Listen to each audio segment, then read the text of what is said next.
Physics की class twelfth की physics हम लोग पढ़ रहे हैं। मेरे पहले लेक्चर में हम लोग विद्युत आवेश पढ़े थे। उसमें हम लोग आवेशों के क्वांटीकरण तक पढ़ लिए थे और आज हमें पढ़ना है न्यू टॉपिक लेक्चर टू में हमें आज पढ़ना है आवेशों का आवेश संरक्षित होते हैं। क्या पढ़ना है? आवेश संरक्षित होते हैं। आवेश संरक्षित होते हैं यानी कंजर्वेशन ऑफ द चार्ज पढ़ना है, आवेशों का संरक्षण पढ़ना है। अब आवेश का संरक्षण क्या होता है, यही बात हमको पढ़ना है कि संरक्षित शब्द का मतलब होता है कांस्टेंट। कांस्टेंट का मतलब होता है नियत। कांस्टेंट का मतलब होता है नियत। अनियत का मतलब जो न बदले। संरक्षण शब्द का मतलब होता है कांस्टेंट माने नियत, अनियत मीन्स जो न बदले। इसका मतलब जो पहले था वही बाद में रहे। तो आवेशों के संरक्षण में हम यही जानते हैं, ऐसा देखा गया कि किसी विलगित निकाय पर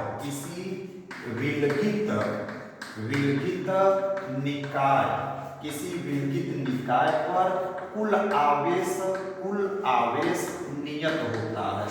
किसी विलगित निकाय पर कुल आवेश नियत होता है। यानी कि कोई भी अगर मेरे पास ये निकाय है, इसके साथ हम कुछ भी करेंगे, कुछ भी करने का मतलब आवेश को इधर से उधर करें, एक वस्तु से दूसरी वस्तु पर ट्रांसफर करें, कुछ भी करें, लेकिन मिला जुलाकर पूरे निकाय पर आवेश का जो मान होता है वह नियत होता है।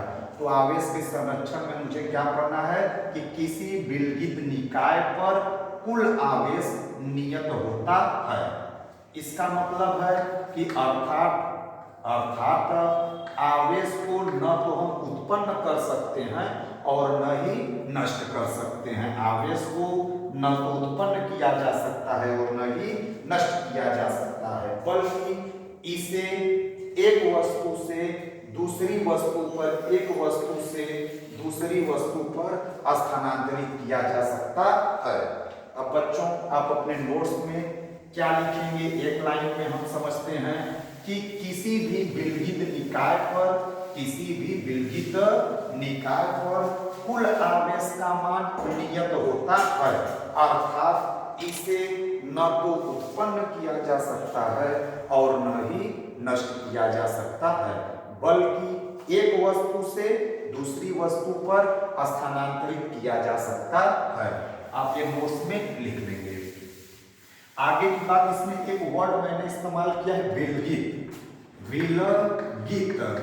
विलगित का क्या मतलब होता है? विलगित अगर कोई भी हम कहें ये वस्तु विलगित वस्तु है या विलगित पिंड है, विलगित ऑब्जेक्ट है, तो इसका क्या मतलब होगा? विलगित का मतलब होता है आइसोलेटेड।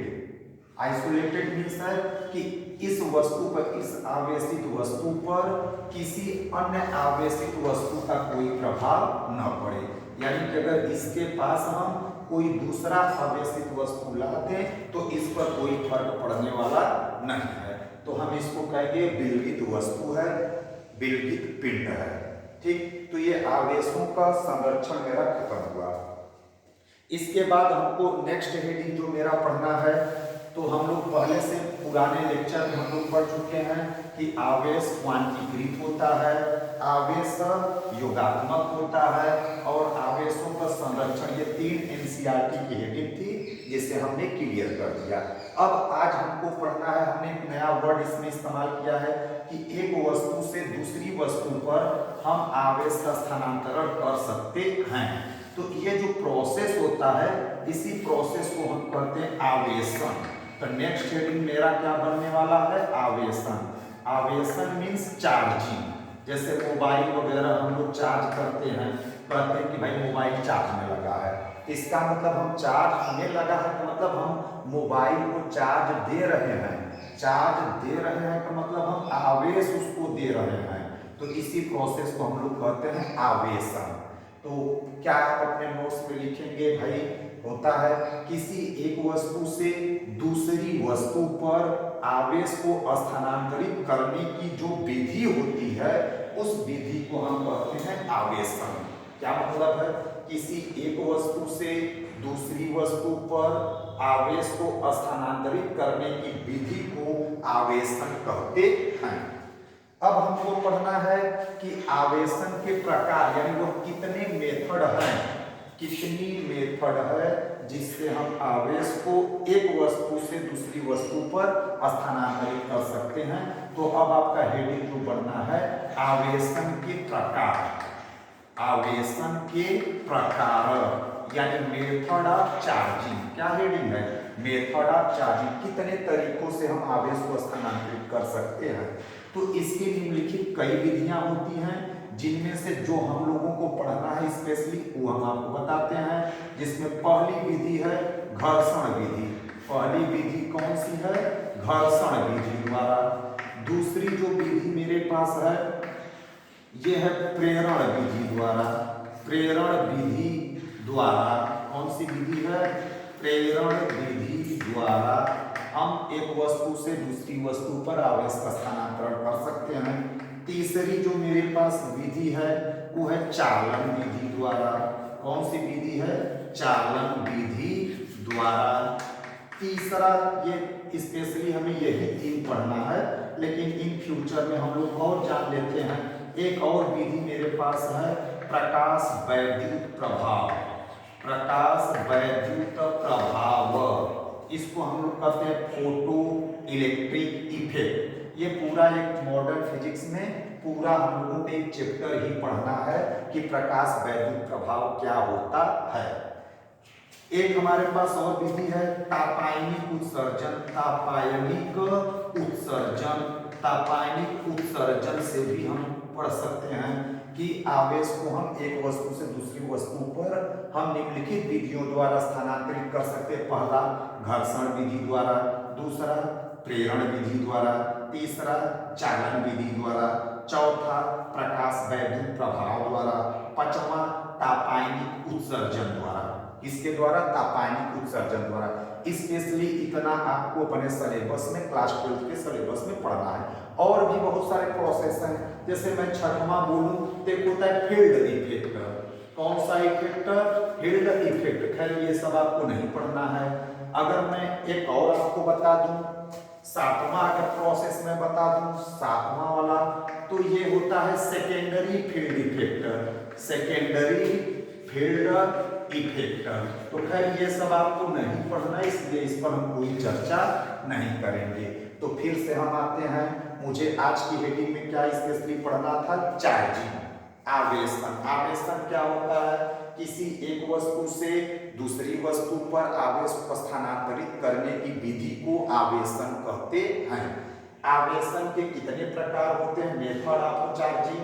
तो पहला है घर्षण विधि द्वारा, दूसरा है प्रेरण विधि द्वारा, तीसरा है चालन विधि द्वारा, चौथा है प्रकाश वैद्युत प्रभाव, पांचवा तापायनिक उत्सर्जन। ये बहुत मोस्ट इंपॉर्टेंट ये चैप्टर है, आपको एक चैप्टर ही पढ़ना है, बहुत अच्छा चैप्टर है। और एक छठवां जो है फील्ड इफेक्ट होता है, और सातवां जो होता है सेकेंडरी फील्ड इफेक्ट होता है। अब हम 1 बाय 1 करके आपको एक एक करके हम पढ़ाएंगे। लेकिन आपके यूपी बोर्ड में क्वेश्चन पूछा गया है, यूपी बोर्ड वाले पेपर में आप देखोगे कुछ क्वेश्चन पूछा गया है, उसका आंसर आपको लिखना था प्रकाश वैद्युत प्रभाव और तापायनिक उत्सर्जन।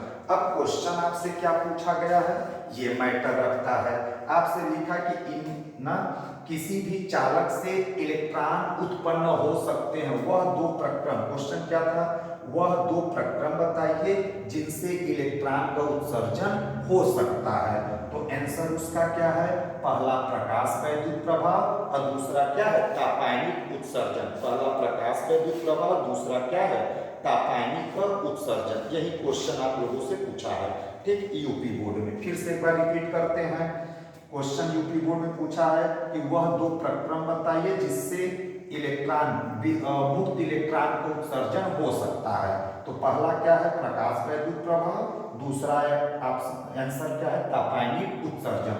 और एक यूपी बोर्ड में क्वेश्चन आपसे पूछा गया है 2024 के पेपर में, प्रकाश वैद्युत प्रभाव की खोज किसने किया था? तो इसका आंसर है हर्ट्ज। 2024 बोर्ड एग्जाम में पूछा था कि प्रकाश वैद्युत प्रभाव की खोज किसने किया था, तो आंसर क्या है? हर्ट्ज। 2013 के एग्जाम में आपसे यूपी बोर्ड में पूछा गया है 2013 के एग्जाम में कि प्रकाश वैद्युत प्रभाव और तापायनिक उत्सर्जन में क्या अंतर है। तो खैर जब हम प्रकाश वैद्युत प्रभाव वाला चैप्टर आपको पढ़ाएंगे तब इसमें अंतर भी आपको बताया जाएगा। तो ये दोनों टॉपिक हम उसी चैप्टर में पढ़ेंगे। आज हमें ये पढ़ना है। तो फिर से मैं रिपीट करता हूँ कि प्रकाश वैद्युत प्रभाव का खोज किसने किया था? 2024 में पूछा है। तो आंसर क्या है? हर्ट्ज नाम के साइंटिस्ट थे। और आपसे पूछा गया है कि वह दो प्रक्रम बताइए जिससे मुक्त इलेक्ट्रॉन को उत्सर्जन हो सकता है। तो आंसर क्या है भाई? प्रकाश वैद्युत प्रभाव और तापायनिक उत्सर्जन। ठीक, इसके विषय में भी इससे ज्यादा मुझे नहीं बताना है, फिलहाल आगे चल के बताया जाएगा। तो अब हम आवेशन की पहली विधि लेते हैं घर्षण विधि द्वारा। पहला कौन सा विधि हम पढ़ेंगे? घर्षण विधि द्वारा। आवेशन का पहला हेडिंग जो हम लोग पढ़ते हैं उसका नाम है घर्षण विधि द्वारा। घर्षण विधि द्वारा आवेशन। तो घर्षण विधि क्या होता है ये समझते हैं। घर्षण का मतलब होता है रगड़ना। घर्षण का मतलब होता है रगड़। जब दो चीजें आपस में रगड़ करती हैं तो उसी को हम लोग कहते हैं घर्षण। और रगड़ने का मतलब रगड़ने के लिए कम से कम कितनी वस्तु का होना जरूरी है? दो वस्तुओं का होना जरूरी है। जैसे में हम मान लेते हैं कि मेरे पास ये दो वस्तु हैं, इसका नाम भी आप दे दो, ए नाम दे देते हैं और बी। और जब इन दोनों को आपस में रगड़ते हैं, इन दोनों को आपस में रगड़ते हैं तो होता क्या है? किसी एक वस्तु से इलेक्ट्रॉन का स्थानांतरण किसी दूसरी वस्तु पर हो जाता है। तो इलेक्ट्रॉन का स्थानांतरण हो जाता है। तो अब मैटर फंस गया कि ठीक किसी एक वस्तु से इलेक्ट्रॉन का स्थानांतरण दूसरी वस्तु पर हो जाता है। तो जिस वस्तु से होता है उस पर कौन सा चार्ज आता है? प्लस। और जिस वस्तु पर होता है उस पर कौन सा चार्ज आता है? उतना ही माइनस चार्ज आता है, उतना ही माइनस आवेश आ जाता है। जैसे मैं अगर परमाणु लूं, सोडियम लूं 11 या 23, तो इस 2 8 और 1 इसका इलेक्ट्रॉनिक विन्यास होता है। अगर मैं एक इलेक्ट्रॉन इससे निकाल दूं तब ये क्या बन जाएगा? Sodium plus. कौन सा आयन बन गया? Sodium plus. तो इसने एक इलेक्ट्रॉन दिया तो 1 प्लस, 2 इलेक्ट्रॉन दिया 2 प्लस, 3 इलेक्ट्रॉन दिया 3 प्लस। ऐसे मैं 17 क्लोरीन लूं तो इसका इलेक्ट्रॉनिक विन्यास 2 8 और क्या होता है 7। अगर ये एक इलेक्ट्रॉन बाहर से ले लेता है तो इस पर क्या जाता है? Cl minus. तो अब ये इलेक्ट्रॉन लिया तो इस पर कौन सा चार्ज आ गया? माइनस। तो फिर से हम इसको रिपीट करते हैं कि जब दो वस्तुओं को आपस में रगड़ते हैं तो किसी एक वस्तु से इलेक्ट्रॉन का स्थानांतरण दूसरी वस्तु पर हो जाता है। अब जिस वस्तु से होता है उस पर धन आवेश तथा जिस वस्तु पर होता है उस पर ऋण आवेश उत्पन्न होता है। अब आगे की बात क्या है कि ये धन आवेशित वस्तु है तो इस पर इलेक्ट्रॉन की कमी। धन आवेशित वस्तु पर इलेक्ट्रॉन की कमी, क्योंकि इसने अपना इलेक्ट्रॉन निकाल कर फेंक दिया है और इसने इलेक्ट्रॉन लिया तो इस पर इलेक्ट्रॉन की क्या हो गई? अधिकता। अब आपके यूपी बोर्ड में एक क्वेश्चन पूछा है कि इनके द्रव्यमान पर क्या प्रभाव पड़ेगा। तो द्रव्यमान पर क्या प्रभाव पड़ता है? तो इसका द्रव्यमान जो होता है ये घट जाता है और इसका द्रव्यमान जो होता है ये बढ़ जाता है। अब मैटर ये है कि धन आवेशित वस्तु का द्रव्यमान क्यों घट गया, ऋण आवेशित वस्तु का द्रव्यमान क्यों बढ़ गया। तो भाई इलेक्ट्रॉन के पास क्या होता है? कुछ न कुछ द्रव्यमान होता है। तो अगर इलेक्ट्रॉन इस वाले से इस वाले पर आएगा तो अपने साथ में अपना द्रव्यमान भी लेकर आएगा। अगर अपना द्रव्यमान लेकर आएगा तो यह इसका मतलब है कि यहाँ पर कमी हो गई और इस पर आ गया तो यहाँ पर क्या होगी? वृद्धि हो गई। जैसे हम लोग हैं चेयर पर बैठे हैं तो अपना द्रव्यमान पूरा लेकर बैठे हैं और चेयर से उठकर किसी दूसरे चेयर पे जाएंगे तो अपना द्रव्यमान अपने साथ ले जाएंगे, दूसरे वाले चेयर पे ले जाकर धीरे से रख देंगे। तो जिस चेयर से गए हैं उसके द्रव्यमान में क्या हो गई है, कमी, और जिस चेयर पर गए हैं उस चेयर के द्रव्यमान में क्या हो गई है, वृद्धि। तो सेम लॉजिक है कि अगर ये इलेक्ट्रॉन यहां से यहां आया है तो अपना द्रव्यमान लेकर आया है, और इसलिए धन आवेशित वस्तु के द्रव्यमान में कमी और ऋण आवेशित वस्तु के द्रव्यमान में वृद्धि होती है। पूरी लॉजिक को मैं एक बार क्लियर करता हूं, फिर से जल्दी से बोलता हूं। जब दो वस्तुओं को आपस में रगड़ते हैं तो किसी एक वस्तु से इलेक्ट्रॉन का स्थानांतरण दूसरी वस्तु पर हो जाता है। जिस वस्तु से होता है उस पर धन आवेश तथा जिस वस्तु पर होता है उस पर ऋण आवेश उत्पन्न हो जाता है। अब एक स्टार लगा के पॉइंट का आपको याद करना पड़ेगा, यही मेन स्टार है, डबल स्टार। धन आवेशित वस्तु पर इलेक्ट्रॉन व द्रव्यमान दोनों की कमी तथा ऋण आवेशित वस्तु पर इलेक्ट्रॉन व द्रव्यमान दोनों की अधिकता होती है। ये लॉजिक क्लियर हो गया आप लोग को मेरे हिसाब से। अब आप लास्ट में आप बस इतना लिखेंगे, एक आप नोट पॉइंट इसको बनाकर स्पेशली इसको तैयार करेंगे कि धन अगर आवेशित वस्तु है तो उसके द्रव्यमान में क्या आएगा, कमी, अगर ऋण आवेशित वस्तु है तो उसके द्रव्यमान में क्या होगा, वृद्धि। जैसे एक क्वेश्चन यूपी बोर्ड वाले बच्चों के लिए पूछा गया है 2022 में। क्वेश्चन क्या पूछा गया, दो वस्तु जिन पर द्रव्यमान समान है, दो वस्तु जिन पर द्रव्यमान समान है, दोनों वस्तु पर, एक वस्तु ए है एक वस्तु बी है, द्रव्यमान का मान समान है, परंतु आगे क्या कह रहा है, ए धन आवेशित है, ए पर प्लस क्यू आवेश और बी पर माइनस क्यू आवेश है, तो इनके द्रव्यमान में क्या संबंध होगा। तो ऑप्शन जैसे पहला ऑप्शन है Ml is greater than Mb, दूसरा ऑप्शन मान लीजिए Ma is less than Mb है, तीसरा ऑप्शन है Ma is very very greater than Mb, चौथा ऑप्शन मान लीजिए हम दे देते हैं Ma1 बराबर Mb। तो ऐसे चार ऑप्शन आपको दिया गया था, ऑप्शन आगे पीछे हो सकता है। तो इसमें कौन सा ऑप्शन सही है भाई, कौन सा ऑप्शन सही है, ये ए कौन सा आवेशित है, धन आवेशित, तो धन आवेशित का द्रव्यमान कम, बी कौन सा आवेशित है, ऋण आवेशित, तो ऋण आवेशित वस्तु का द्रव्यमान ज्यादा। तो इसका मतलब क्या है, ऋण वाले का द्रव्यमान ज्यादा, यानी कि बी वाले का द्रव्यमान ज्यादा। तो ऑप्शन कौन सा सही है, सेकेंड वाला ऑप्शन सही है। तो आप अपने आंसर में क्या लिखेंगे, आंसर में आप लिखेंगे ऑप्शन सेकेंड, और उस सेकेंड ऑप्शन को आंसर के तौर पर लिखेंगे Ml is less than Mb। तो ये 2022 के एग्जाम में यूपी बोर्ड में पूछा गया है। ठीक, आगे अब जैसे में इसका एग्जाम्पल क्या होता है, एग्जाम्पल तो घर्षण विधि द्वारा आवेशन में बहुत सारे एग्जाम्पल्स आप अपने डे टू डे लाइफ में आप देखने को मिलता है। जैसे एक दो एग्जाम्पल आपको हम बताते हैं, जैसे ये एनसीईआरटी का एग्जाम्पल है, तो ये एनसीईआरटी का एग्जाम्पल हम दे देते हैं। जैसे कांच की छड़ को, किसको, कांच की छड़ को अगर रेशम के टुकड़े से रगड़ा जाए, रेशम के टुकड़े, कांच की छड़ को रेशम के टुकड़े से जब रगड़ा जाता है तो ये देखा गया कांच की छड़ पर प्लस आवेश आया और रेशम के टुकड़े पर माइनस आवेश आ गया। इसका मतलब क्या हुआ होगा, इन दोनों के बीच कांच से इलेक्ट्रॉन का स्थानांतरण किस पर हो गया है, रेशम पर हो जाता है। अब बच्चे इसमें कंफ्यूजन में फ्यूचर में होते हैं कि कांच की छड़ पर धन आवेश आएगा कि रेशम के टुकड़े पर धन आवेश आएगा, तो कंफ्यूजन होते हैं। तो उनके कंफ्यूजन को हम एक ट्रिक से याद करते हैं, र से रेशम, र से ऋण आवेश।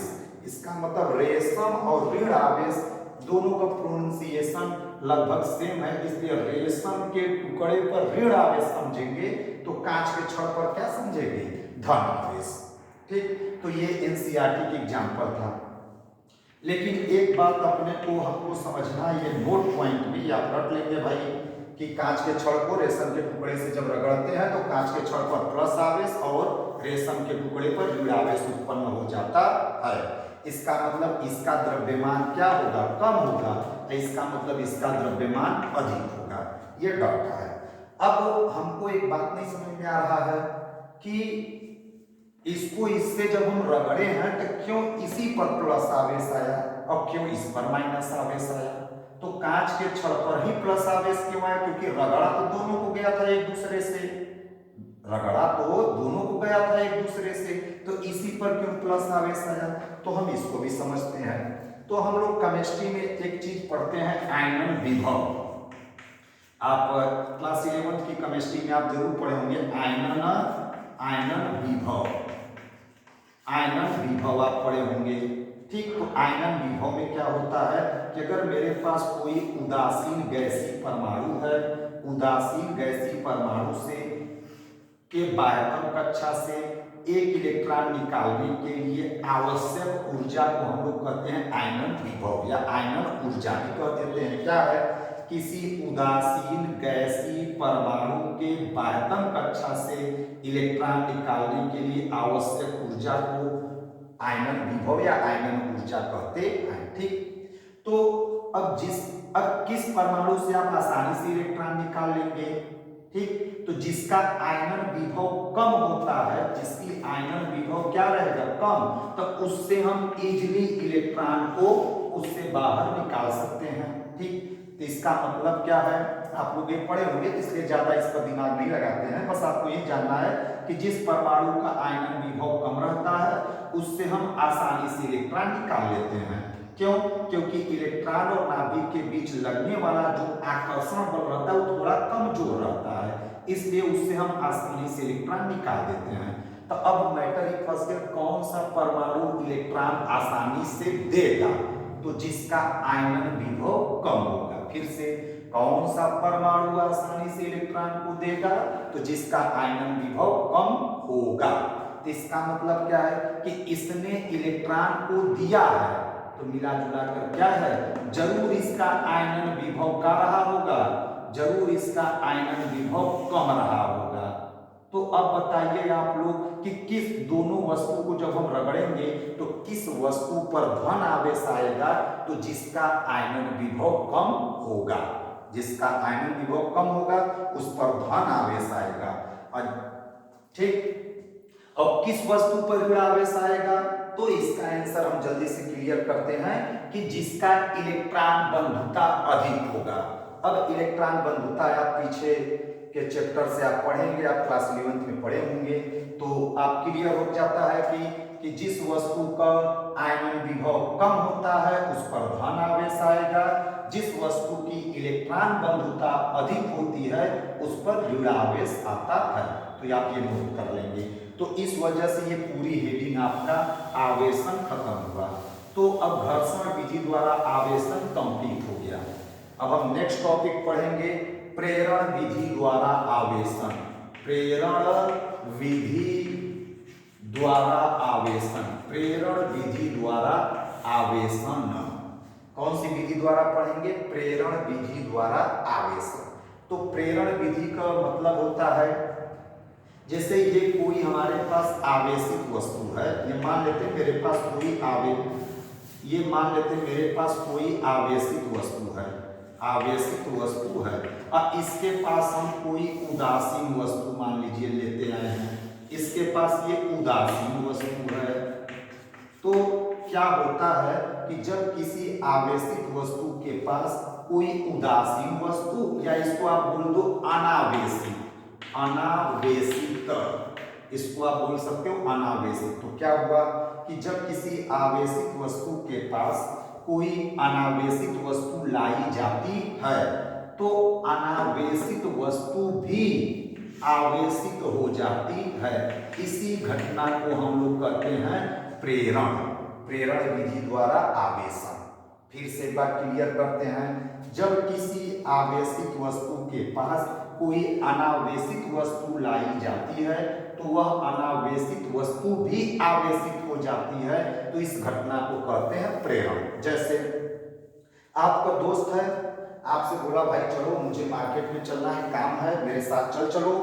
तो आपने कहा नहीं हम नहीं जाएंगे, तो उसने कहा भाई नहीं जाओगे चलो, तो आप कहे नहीं मुझे काम में नहीं जाएंगे, दुनिया भर का पंचायत बतिया दिए। लेकिन उसने कहा कि चलोगे तो तुमको कुछ को छनाएंगे, फुकाएंगे, खिलाएंगे, पिलाएंगे वगैरह वगैरह आपसे कहा, तो आपको दिमाग में कि चलो जब खिलाएगा पिलाएगा तो चलेंगे, तो आपने उसके बातों से क्या हुआ, प्रेरित हो गया, क्योंकि आपका पहले से मन तो था नहीं, यानी कि ये पहले से इस पर कोई आवेश तो है नहीं, ये क्या है, उदासीन है, अनावेशित है, लेकिन कुछ ये ऐसा कर दिया कमाल कि आप भी क्या हो गए, आवेशित हो गए।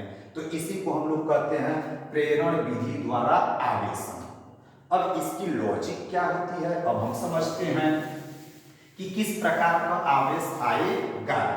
तो अगर ये मेरे पास मान लेते हैं कि जो हमने पहले से लाया था ये धन आवेशित वस्तु है, और ये आपने लाया ये उदासीन वस्तु है, ठीक। तो अगर ये धन आवेशित वस्तु जब आप इसके पास लाओगे तो इसके पास तुरंत जस्ट इसका अपोजिट आवेश आ जाएगा, जस्ट इसका कौन सा आवेश आएगा, अपोजिट आवेश आ जाएगा, ठीक। तो इसके दूसरे सिरे पर इसका अपोजिट आएगा, तो अगर ये माइनस है तो ये वाले पर कौन सा आवेश पैदा डेवलप हो जाता है, प्रेरण विधि द्वारा प्लस आवेश।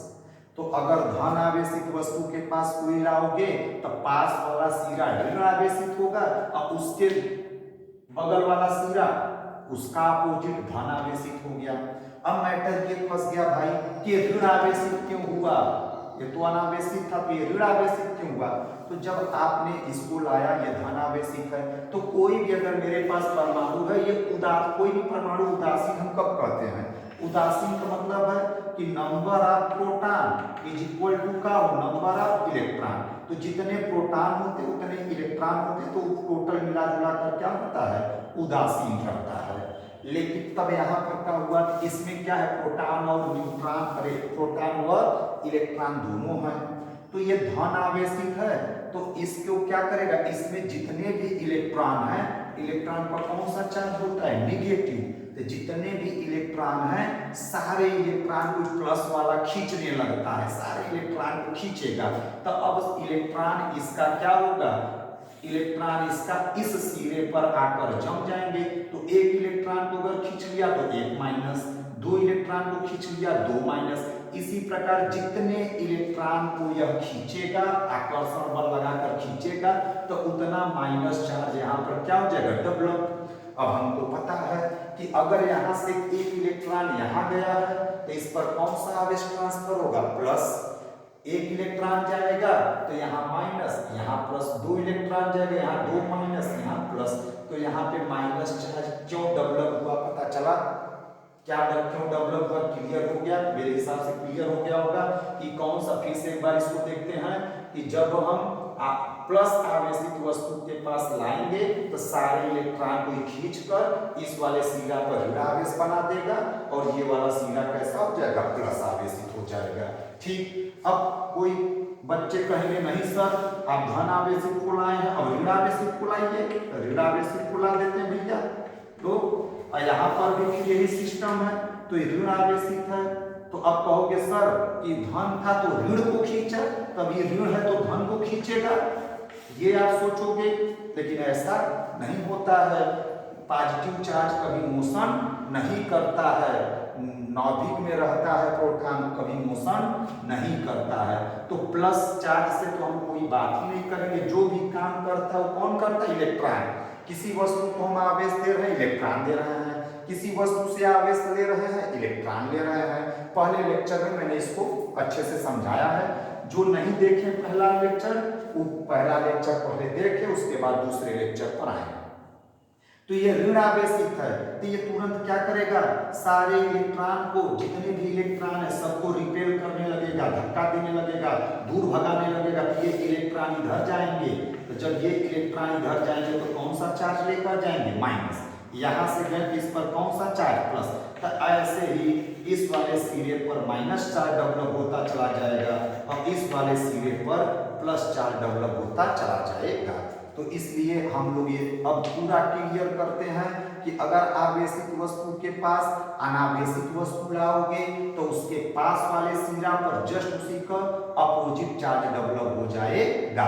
लेकिन दूर वाले सिरे पर सेम चार्ज डेवलप हो रहा है, दूर वाले सिरे पर सेम चार्ज, पास वाले सिरे पर अपोजिट चार्ज, पास वाले सिरे पर अपोजिट चार्ज, दूर वाले सिरे पर सेम चार्ज डेवलप हो जाता है। तो इस तरीके से ये आप प्रेरण विधि द्वारा आवेशन पढ़ेंगे। अब मैटर होता है कि ये जो आवेश मैंने दिया है इसको हम मान लेते हैं Q, इसको मान लेते हैं क्या Q, और ये वाला जो आवेश है इसको हम मान लेते हैं Q डैश। तो इस वाले आवेश को हम लोग कहते हैं प्रेरित आवेश। कौन सा कहते हैं? प्रेरित आवेश। तो अब Q व Q डैश में क्या रिलेशन होता है भाई? तो Q इक्वल टू वैल्यू होता है Q डैश इक्वल टू जो वैल्यू होता है Q1 माइनस 1/K, ये फार्मूला होता है। इस पर कितना आवेश डेवलप होगा? तो Q डैश बराबर Q1 माइनस 1/K। के विषय में आपको आगे पढ़ाया जाएगा। अब एक आपको और हम आंसर बताते हैं, Q डैश और Q में क्या रिलेशन होगा? तो जो Q होता है, जो Q डैश होता है, इसकी वैल्यू लेस देन और इक्वल टू Q होता है। Q डैश की वैल्यू क्या होती है?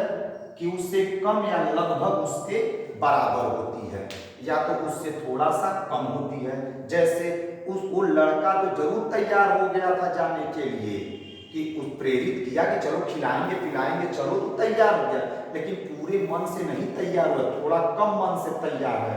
उसके दिमाग में कि कहीं जाएंगे तो हमारे बाबू धर के दबोच लेंगे, इसलिए उसका मन थोड़ा सा कम था। तो जो आएगा Q डैश, जो प्रेरित आवेश पैदा हो रहा है, उसकी वैल्यू पहले वाले आवेश के या तो बराबर होगा या तो उससे क्या होगा? कम, लेकिन बड़ा नहीं हो सकता। तो लगभग थोड़ा सा कम होता है। तो यूपी बोर्ड में ऑब्जेक्टिव में क्वेश्चन पूछा गया है Q डैश अपॉन Q की वैल्यू लेस देन और इक्वल टू क्या हो जाएगा? 1। तो इस तरीके से प्रेरण विधि द्वारा आवेशन हो गया। तो ये भी टॉपिक मेरा क्लियर होता है। इसके बाद हमको पढ़ना है एक नोट पॉइंट, इसमें हम पढ़ेंगे। आप कहोगे सर जी द्रव्यमान पर क्या प्रभाव पड़ेगा? घर्षण विधि में तो द्रव्यमान बदल जाता था, क्या प्रेरण विधि में भी द्रव्यमान में परिवर्तन आएगा? तो आंसर क्या है कि प्रेरण विधि में वस्तुओं के द्रव्यमान पर कोई प्रभाव नहीं पड़ता है। तो आप पूछोगे ऐसा क्यों होता है? ए भाई, जब तुम ये आवेश यहाँ पे ये आवेशित वस्तु लाए, ये अनावेशित वस्तु लाए, तो इलेक्ट्रॉन न तो इसका इसमें गया न तो इसका इसमें आया, इलेक्ट्रॉन का तो आदान प्रदान नहीं हुआ है। अच्छा कहोगे सर इधर से इधर आया, तो मिला जुला कर सारे इलेक्ट्रॉन इस छोर से इस छोर आए हैं, तो उसी वस्तु में ही इलेक्ट्रॉन है ना, तो इलेक्ट्रॉन का तो आदान प्रदान इन दोनों के बीच में हुआ नहीं है। बस हुआ किसका है कि ये अनावेशित वस्तु था, अब क्या हो गया है? आवेशित हो गया है। तो बताइए द्रव्यमान पर कोई प्रभाव पड़ेगा? तो आंसर क्या है? द्रव्यमान पर कोई प्रभाव नहीं पड़ेगा। तो आप क्या अपने नोट्स में लिखेंगे कि प्रेरण विधि में वस्तु के द्रव्यमान पर कोई प्रभाव नहीं पड़ता है, और जबकि घर्षण विधि में वस्तु का द्रव्यमान बदल जाता है। धन आवेशित वस्तु का द्रव्यमान कुछ कम होता है, ऋण आवेशित वस्तु का द्रव्यमान कुछ ज्यादा होता है। तो ये नोट पॉइंट में आप लोग याद कर लेंगे कि प्रेरण विधि में वस्तु के द्रव्यमान पर कोई प्रभाव नहीं पड़ता है। अब रही बात चालन विधि वगैरह, तो ये आपको ज्यादा नहीं पढ़ना है। तो ये दो विधि आपके सिलेबस में जाता है, क्वेश्चन भी पूछे गए हैं, आप एकदम लर्न कर लेंगे। और ये स्पेशली लर्न कर लेंगे कि Q dash is less than और इक्वल टू क्या होता है? Q। इन दोनों का रेशियो लेंगे, Q dash upon Q is less than और इक्वल टू Q हो जाएगा। ठीक, अब हमको पढ़ना है कि घर्षण विधि जो हम लोग करा रहे थे, घर्षण विधि जो हम करा रहे थे, अब हमको पढ़ना है स्थानांतरित आवेश की मात्रा। घर्षण विधि द्वारा हमें स्थानांतरित आवेश की मात्रा पढ़ना है। तो भाई घर्षण विधि में हम क्या कह रहे थे? इलेक्ट्रॉन इधर से इधर जा रहा है, अगर एक इलेक्ट्रॉन जाएगा तो हम लोग कहेंगे कि आवेश का वैल्यू 1 इलेक्ट्रॉन है, अगर 2 इलेक्ट्रॉन जाएगा तो कहेंगे 2e है, 3 इलेक्ट्रॉन जाएगा तो कहेंगे 3e है, 4 इलेक्ट्रॉन जाएगा तो कहेंगे 4e है। इसी प्रकार अगर n इलेक्ट्रॉन जाएगा तो क्या बताएंगे? Q बराबर ne। टोटल फार्मूला क्या बन जाएगा? Q बराबर ne बन जाएगा। ठीक, तो अब आंसर क्या पाए? आप अपने नोट्स में क्या लिखेंगे बेटा कि घर्षण विधि द्वारा स्थानांतरित आवेश की मात्रा Q बराबर फार्मूला क्या होता है? Q बराबर ne है, जहां n क्या है, इलेक्ट्रॉनों की संख्या है, जहां E क्या है, इलेक्ट्रॉन पर आवेश। तो अब नेक्स्ट हेडिंग हमको पढ़ना है Q बराबर Ne पर आधारित प्रश्न। Q बराबर Ne पर आधारित प्रश्न, question based on formula Q बराबर Ne। Q को कैसे पहचानोगे आप? Q माने कूलाम दे देगा तो आप पहचान लेंगे। N क्या है, इलेक्ट्रॉनों की एक संख्या है, इलेक्ट्रॉनों की संख्या है। E क्या है, इलेक्ट्रॉन पर आवेश 1.6 गुणे 10 के घात पर -19 कूलाम। ठीक, अब अगर धन आवेशित वस्तु है तो इलेक्ट्रॉन की क्या होगी, कमी। अगर ऋण आवेशित वस्तु है तो इलेक्ट्रॉन की क्या होगी, अधिकता। तो आप इतना अपने कॉपी में नोट कर लीजिए कि Q को कूलाम से पहचानेंगे, N इलेक्ट्रॉनों की संख्या है, E बराबर 1.6 गुणे 10 के घात पर -19 कूलाम। धन आवेशित वस्तु पर इलेक्ट्रॉन की कमी, ऋण आवेशित वस्तु पर इलेक्ट्रॉन की अधिकता। अब मैं क्वेश्चन इस पर हम लोग करते हैं। जैसे एक हम सिंपल सा आपको क्वेश्चन देते हैं। क्वेश्चन ये है कि यदि किसी वस्तु पर हम मान लेते हैं कि मेरे पास एक वस्तु है, इस पर 500 इलेक्ट्रॉन की अधिकता है। कितनी इलेक्ट्रॉन की, 500 इलेक्ट्रॉन की अधिकता है। तो वस्तु पर आवेश का मान क्या होगा और इसकी प्रकृति क्या होगी, यही दो चीजें आपसे पूछी गई है। तो आप अपने कॉपी में क्वेश्चन क्या लिखेंगे, एक वस्तु पर 500 इलेक्ट्रॉन की अधिकता है तो उस वस्तु पर आवेश का मान एवं परिमाण प्रकृति ज्ञात कीजिए। तो इसको हम सॉल्व करते हैं भाई। हमारे पास फार्मूला क्या है, Q बराबर, सूत्र मेरे पास क्या है, फार्मूला क्या है, Q बराबर Ne फार्मूला है, जो कि इसी को क्वेश्चन करना है। Q बराबर N की जगह कैसा इलेक्ट्रॉन बोला है, 500। E की जगह कितना हम लोग पुट करते हैं, 1.6 गुणे 10 के घात पर -19 कूलम। अब 500 को गुणा 1.6 में हम लोग कर लेंगे तो आंसर हमारे पास आ जाएगा। जैसे अब प्रकृति आपसे पूछा जाए, प्रकृति क्या है, तो कैसौ इलेक्ट्रॉन की इस पर अधिकता बोला है, 500 इलेक्ट्रॉन। इलेक्ट्रॉन का मतलब माइनस, माइनस का मतलब इस पर कैट माइनस है, इस पर टोटल 500 माइनस है। अगर 500 माइनस है तो इसकी प्रकृति क्या होगी, ऋणावेशित। तो प्रकृति में क्या लिखेंगे, ऋणावेशित। अब ठीक, इसी के रेसिप्रोकल एक दूसरा क्वेश्चन हम लेते हैं। जल्दी जल्दी क्वेश्चन को लेते हैं, आप लोग देखते रहो, समझते रहो, गाड़ी को आगे बढ़ाते रहो, ठीक है। तो अब दूसरा क्वेश्चन हम लेते हैं, 500 अधिकता न कर 500 इलेक्ट्रॉन की कमी कर देते हैं। तो क्या आप क्वेश्चन लिखेंगे, फटाफट ध्यान से आप लिखते पढ़ते रहो भाई। क्या है, एकदम खतरनाक तरीके से पढ़ो, अपने आप में जो भी रहो उसको रहो, ठीक। एक वस्तु पर कैसौ इलेक्ट्रॉन की कमी है, 500 इलेक्ट्रॉन की कमी है, तो वस्तु पर आवेश का मान एवं प्रकृति बताइए। तो फिर फार्मूला कौन सा लगा दोगे भैया, Q बराबर क्या लगा दोगे, N इंटू E। तो Q बराबर N के जगह क्या चिपकाओगे, 500, E के जगह क्या कहोगे, 1.6 गुणे 10 के घात पर -19 कूलम। फिर से इसको सॉल्व कर लोगे, जिसको बुरा भाग आता है तो कर लेगा। प्रकृति क्या हो जाएगी इसमें, तो क्या बोला है, 500 इलेक्ट्रॉन की कमी। तो एक इलेक्ट्रॉन सोडियम से निकला था तो 1 प्लस आया था, 2 इलेक्ट्रॉन निकालोगे तो 2 प्लस आएगा, 500 इलेक्ट्रॉन निकालोगे तो कैसे इस पर प्लस आएगा, टोटल 500 प्लस। तो मिला जुला कर इसकी प्रकृति क्या होगी, धनात्मक। इसकी प्रकृति क्या हो जाएगी, धनात्मक। अब हम आपको कुछ यूपी बोर्ड का क्वेश्चन लेते हैं। जैसे एक फेमस क्वेश्चन है आपका, एक क्वेश्चन आपको यूपी बोर्ड 2018 में दिया है कि यूपी बोर्ड 2018 का क्वेश्चन है, 12.2018 का क्वेश्चन है यूपी बोर्ड में। 2018 का क्या क्वेश्चन है, चिपका रहे हैं बोर्ड पर, 12.5 एक वस्तु पर 12.5 गुणे 10 के घात पर 18 इलेक्ट्रॉन है। कितने इलेक्ट्रॉन है, 12.5 गुणे 10 के घात पर 18 इलेक्ट्रॉन है। तो इस वस्तु पर आवेश की गणना कीजिए। तो अब तुरंत फार्मूला क्या लगा दोगे आप लोग, ऊपर पढ़ाया गया था, क्या फार्मूला लिखा गया था, Q बराबर Ne, तो N इंटू E। अब की बार कितना इलेक्ट्रॉन बोला है, 500। अरे अब की बार कितना बोला है, 12.5, 12.5 गुणे 10 के घात पर 8। और ई का वैल्यू हमारा परम धर्म कर्तव्य है, याद कर लेना, ई वैल्यू बदलती नहीं है। कितनी होती है भाई? 1.6 गुणे 10 के घात पर माइनस 19 कूलम। अब ये गुणा भाग करना आपका काम है, आप कर लेंगे तो इसका आंसर आ जाएगा। तो इस तरीके से ये क्वेश्चन आपका क्लियर होगा। एक क्वेश्चन आपका और हम बताते थोड़ा सा हट कर, अब हम इस टाइप का क्वेश्चन कर लेंगे। अगर इलेक्ट्रॉन का संख्या देगा तो ई से मल्टीप्लाई करके आवेश का वैल्यू एकदम निकालेंगे। अब जैसे आपसे पूछा जाए, बहुत फेमस क्वेश्चन है, क्लास 10th में तो बहुत फेमस है, क्लास 10th की एनसीईआरटी है और आपको कई साल क्लास 10th में आपसे पूछा गया वही क्वेश्चन हम कराते हैं।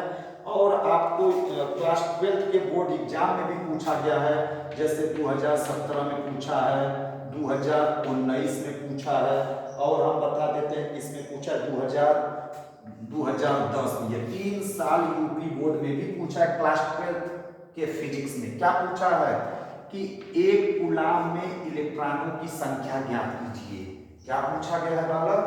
एक कूलाम में इलेक्ट्रॉनों की संख्या ज्ञात कीजिए। तो एक कूलाम में इलेक्ट्रॉनों की संख्या ज्ञात करना है तो सूत्र हमारे पास क्या होता है? Q बराबर, बोल दो जरा सा, Ni। तो Q की जगह कितना दिया है? एक कूलाम। N का वैल्यू निकालना है, E का वैल्यू 1.6 गुणे 10 के घात पर माइनस 19। तो N बराबर पक्षांतर कर दो 1/1.6 10 के पावर माइनस 90। अब ये डाटा आपको हल करने आना चाहिए, तो जो हल कर पाएंगे तुमको तो आंसर पता चल जाएगा। खैर एक बार हम ट्राई मारते हैं, हल कर देते हैं आपसे। 10 से ऊपर नीचे गुणा करेंगे तो कितना हो जाएगा? 10/16 माइनस 19 ऊपर जाएगा तो क्या बन जाएगा? प्लस 19। एक 10 इनको हम और दे देते हैं तो 100 इंटू 10 के पावर क्या बन गया? 18/16। अब 16 का डिवाइड करेंगे तो n बराबर 16 का डिवाइड कितने बार आप 100 में करेंगे तो 6.25 10 के पावर 80 इलेक्ट्रॉन आ जाएगा। कितना इसका आंसर आएगा? 6.25 10 के पावर 80 इलेक्ट्रॉन। तब इसे आप नोट पॉइंट में आंसर के तहत पर आप लिख कर याद कर लेंगे कि ऑब्जेक्टिव में अगर ये क्वेश्चन आ गया तो डायरेक्ट आंसर ठोक के चले आएंगे। क्या लिखेंगे नोट पॉइंट में भाई? फटाफट लिखो, क्या लिखोगे? एक कूलाम आवेश में, एक कूलाम आवेश में इलेक्ट्रॉनों की संख्या बराबर 6.25 गुणे 10 के घात पर 18। एक कूलाम में इलेक्ट्रॉनों की संख्या बराबर कितना होता है? 6.25 गुणे 10 के घात पर 18। तो ये आप याद कर लेंगे। अब जैसे यूपी बोर्ड में एक और क्वेश्चन बैक टू बैक हम लोग लाते हैं। जैसे आपसे पूछा गया है कि 8 कूलाम में इलेक्ट्रॉनों की संख्या ज्ञात कीजिए। कितने कूलाम में? 8 कूलाम में इलेक्ट्रॉनों की संख्या। तो ये 2015 में क्वेश्चन पूछा गया है, 8 कूलाम में इलेक्ट्रॉनों की संख्या ज्ञात कीजिए। तो फिर से फार्मूला लगा दो। कौन सा फार्मूला? Q बराबर Ni। तो Q की जगह कितना दिया है? 8। N अपने जगह, E के जगह 1.6 गुणे 10 के घात पर माइनस 19। तो इसको आप कर लोगे तो ये कितना हल करने पा जाएगा? 8/1.6 गुणे 10 के घात पर माइनस 19। 10 से ऊपर नीचे मल्टीप्लाई किए तो अब इसका इसमें आप क्या कर लेंगे? डिवाइड करके आप आंसर निकालेंगे। तो ये आपके पास हो गया। तो 8 कूलाम में, या तो आप दूसरी लॉजिक आपके पास क्या है तो आर करके कि एक कूलाम में कितनी इलेक्ट्रॉन का संख्या? 6.25 गुणे 10 के घात पर 18।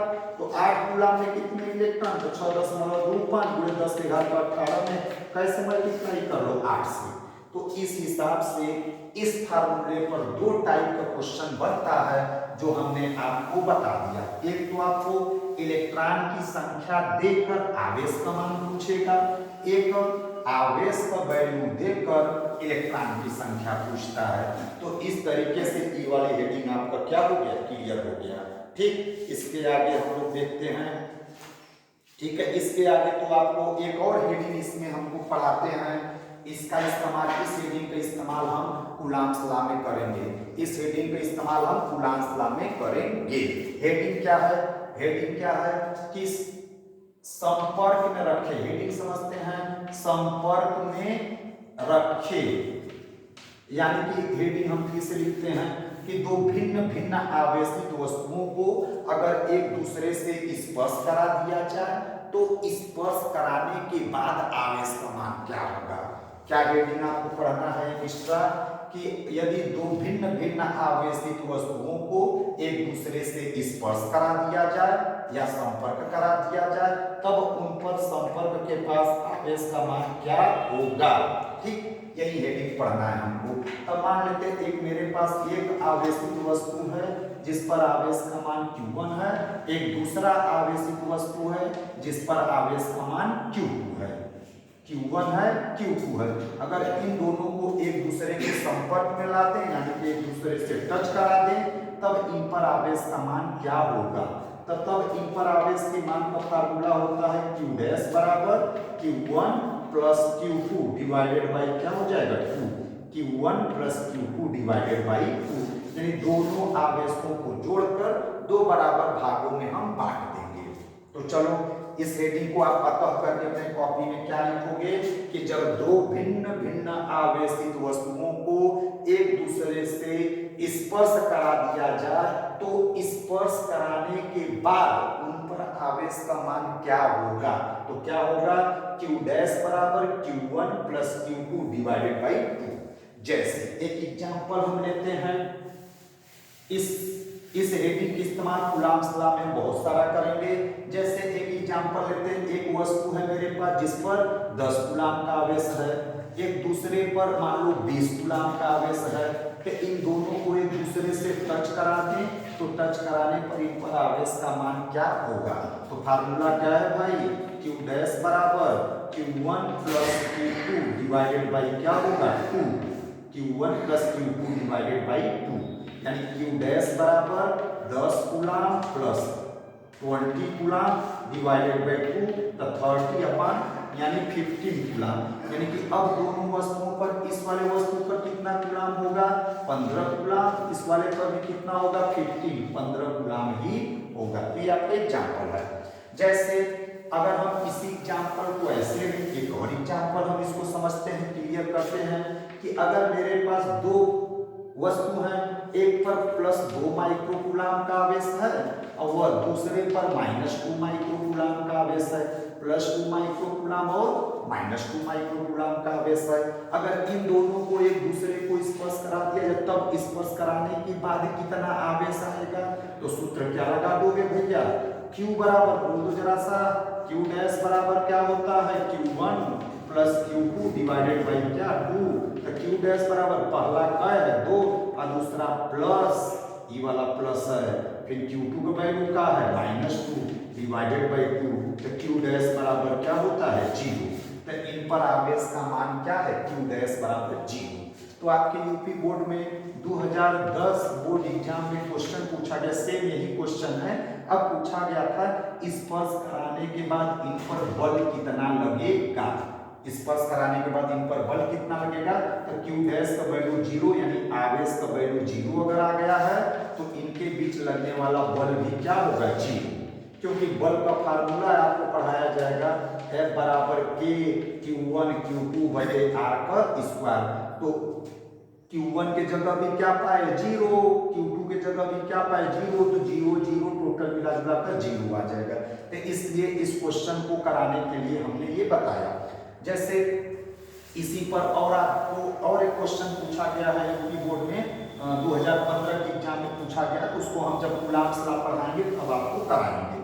इसका 2 बेसिक एग्जाम्पल हम नोट पॉइंट पे लिखते हैं, ये आंसर आप कोशिश करो कि याद कर लो तो द बेस्ट है।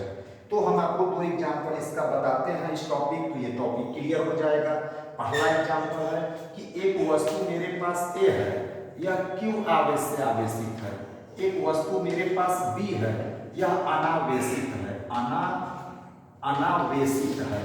एक वस्तु A Q आवेश से आवेशित है, एक वस्तु B अनावेशित है। अगर इन दोनों को एक दूसरे से स्पर्श करा दिया जाए, एक दूसरे से स्पर्श करा दिया जाए तब इन पर आवेश क्या होगा। तो आप अपने नोट्स में क्या लिखेंगे कि दो वस्तु A व B, वस्तु A Q आवेश से आवेशित तथा वस्तु B अनावेशित है। यदि दोनों वस्तुओं को एक दूसरे से स्पर्श करा दिया जाए तो इन पर अब आवेश कितना हो जाएगा। तो अगर ये इसका मतलब पहले वाले पर कितना आवेश है, Q1 बराबर Q, दूसरा वाले पर आवेश Q2 बराबर क्या होगा, 0। पूछो 0 क्यों होगा, क्योंकि ये अनावेशित है। अनावेशित का मतलब अनचार्ज है, और अनचार्ज का मतलब इस पर कोई चार्ज नहीं है। तो मेरा सूत्र क्या है, आप लोग पढ़े हो, देख लो सूत्र ऊपर से, Q डैश बराबर अपने कॉपी में देखो Q1 plus Q2 divided by 2। तो Q डैश बराबर यानी Q प्लस 0 डिवाइडेड बाई 2, तो Q डैश बराबर कितना है, Q बाई 2। यानी A पर भी कितना आवेश आएगा, Q बाई 2, और B पर भी कितना आवेश आएगा, Q बाई 2 आएगा। तो अब दोनों पर आवेश कितना कितना बढ़ जाएगा, Q बाई 2 और Q बाई 2। एक और इसका एग्जाम्पल हम लेते हैं, तो आप इसको अतः करके क्या लिखोगे, लास्ट में आंसर में आप अपने कॉपी में अतः A पर कितना आवेश आया, Q बाई 2, B पर कितना आवेश आया, Q बाई 2। ठीक, एक और इसका एग्जाम्पल लेकर इस टॉपिक को हम क्लियर करते हैं भाई। इस पे गुलाब के लिए भी कई सारे क्वेश्चंस हैं, इसलिए इसको हम कई सारे एग्जाम्पल से समझना पड़ा। अब एक बहुत बड़ा एग्जाम्पल है, एग्जाम्पल नंबर 2, ये भी आप याद कर लेंगे। ठीक, ये क्या है, हमारे पास तीन वस्तु है, एक को नाम A देते हैं, एक का नाम B देते हैं, एक का नाम C देते हैं। ये तीन वस्तु मेरे पास है या तीन पिंड है। A व B Q आवेश से आवेशित है, और C वाला जो है अनावेशित है। तो अनावेशित का मतलब क्या है, 0। अब कर क्या रहा है, C को उठाया, पहले A से टच कराया, इसके बाद C को उठाकर किससे टच करा रहा है, B से टच करा रहा है। तब आपसे पूछेगा कि A, B व C पर कितना आवेश आएगा। फिर से समझो, मेरे पास यदि मेरे पास कितने वस्तु हैं, तीन वस्तु A, B व C है। A व B Q आवेश से आवेशित तथा C अनावेशित है। वस्तु C को पहले A से स्पर्श कराया जाता है, इसके बाद B से स्पर्श कराया जाता है, तब दोनों पर कितना आवेश आएगा। तो चलो भैया इसको हम क्लियर करते हैं। ये फर्स्ट है, ये सेकंड टाइम्स है। ठीक, तो इसको क्लियर करते हैं। तो A को A प्लस C हमको करना है, तो A पर आवेश कितना है Q, C पर आवेश कितना है 0। तो Q डैश बराबर क्या होगा, Q प्लस 0 डिवाइडेड बाई 2। तो Q डैश बराबर कितना है, Q बाई 2। अब हमारे पास क्या हमको मिला, A पर कितना आवेश आ गया, Q बाई 2 आ गया, C पर कितना आवेश आ गया, Q बाई 2 आ गया। ठीक, अब C को किस उठा रहा है, अब C को उठाकर किससे टच कराओगे, B से। अब C को उठाकर आपको B से टच कराना है, तो अब C स्टेप 2 में हम आ गए। स्टेप 2 में अब हम आते हैं, अब C को किससे टच कराया है, B से। तो अब Q डैश बराबर कितना, 80 पर कितना आवेश हो गया है, Q बाई 2। अब B पर कितना पहले से आवेश है, Q। अब कहोगे सर जी Q पर तो आप कह रहे हो 0 है, अनावेशित है, तो यहाँ Q बाई 2 क्यों लिख दिए। अरे भाई, तो C गया किसके पास, C गया A के पास, तो A से Q बाई 2 लेकर चला आया।